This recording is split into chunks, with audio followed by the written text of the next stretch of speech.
Lieutenant general धीरज सेठ, ये नाम याद कर लीजिए। ये नाम अब आपको भारतीय थल सेना के अध्यक्ष के रूप में नजर आएगा, सुनाई देगा। सरकार की ओर से आधिकारिक घोषणा कर दी गई है और इस घोषणा के अनुसार 30 जून को जनरल के स्थायी रैंक के साथ अपना नया कार्यभार संभालेंगे। ये वर्तमान सेना प्रमुख जनरल उपेंद्र द्विवेदी की जगह लेने वाले हैं, जो कि इस तिथि को सेवानिवृत्त होंगे, रिटायर्ड होंगे। लेफ्टिनेंट जनरल धीरज सेठ का इस शीर्ष पद पर कार्यकाल 31 अगस्त 2028 तक रहने वाला है। राष्ट्रीय रक्षा अकादमी के इस पूर्व छात्र ने अपनी शानदार करियर में विभिन्न चुनौतियों और चुनौतीपूर्ण क्षेत्रों में असाधारण संचालन अनुभव प्राप्त किया, जिसके आधार पर अब वो देश की थल सेना की कमान संभालने वाले हैं।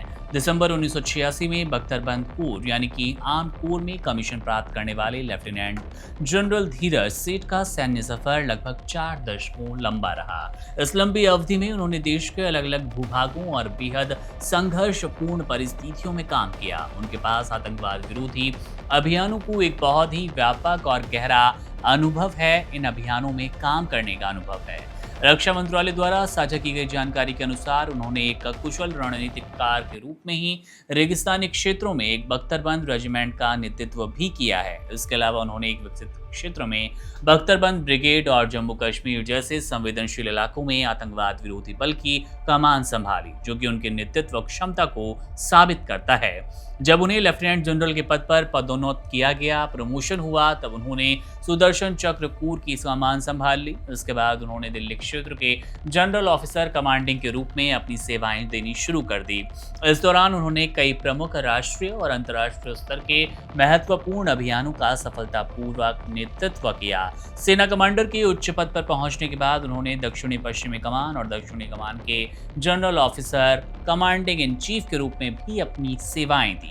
उनके करियर की एक बड़ी और दुर्लभ उपलब्धि ये रही कि उन्हें पश्चिमी मोर्चे पर 2 महत्वपूर्ण ऑपरेशनल कमांड की कमान संभालने का गौरव हासिल हुआ।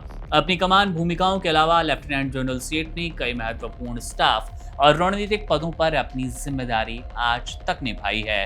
उन्होंने जम्मू कश्मीर में एक स्वतंत्र बख्तरबंद ब्रिगेड के ब्रिगेड मेजर के रूप में काम किया और अंगोला में संयुक्त राष्ट्र मिशन के साथ रहकर एक संचालन अधिकारी के रूप में भी तैनात रहे।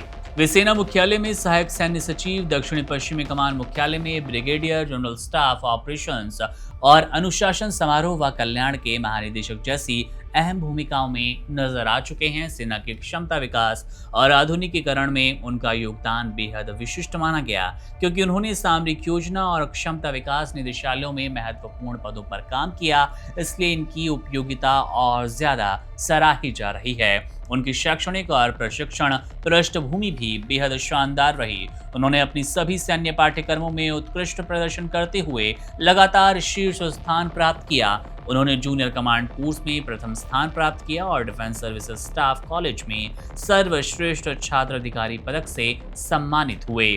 इसके साथ ही उन्होंने हायर कमांड कोर्स और प्रतिष्ठित नेशनल डिफेंस कॉलेज में विशेष प्रशिक्षण प्राप्त किया। अंतर्राष्ट्रीय स्तर पर अपनी रणनीतिक समझ को मजबूत करने के लिए उन्होंने पेरिस में आयोजित कमांड एंड स्टाफ कोर्स में भी भाग लिया। अपनी इसी अटूट प्रतिबद्धता, कठोर प्रशिक्षण और बेदाग अनुभव के कारण अब वो भारतीय थल सेना को नई ऊंचाइयों पर ले जाने के लिए तैयार हैं। Subscribe to One India and never miss an update. Download the One India app now.